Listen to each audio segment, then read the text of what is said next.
પછી રહી વાત આપણે જિજ્ઞાસાબેનની, બરોબર? જિજ્ઞાસાબેન, તમે કાયમ કોકના ખોવડામાં પાણા મારો, બરોબર છે, તો કોક દીક આપણને કોઈક વળતો જવાબ તો છે ને. આપણે કોકને કાયમ ગાળ્યું દઈએ, કોક આપણને પછી હેરાન કરે કે ન કરે?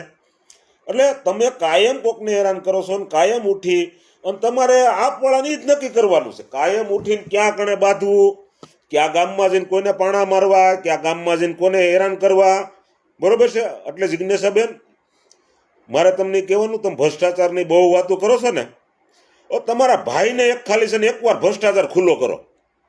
તમારો ભાઈ જે રહ્યો ને એનો એકવાર ભ્રષ્ટાચાર ખુલ્લો કરો, એટલે હું છે ને વિડીયા બનાવવાનું બંધ કરી દઉં અને તમારા તરફેણમાં વિડીયા બનાવું.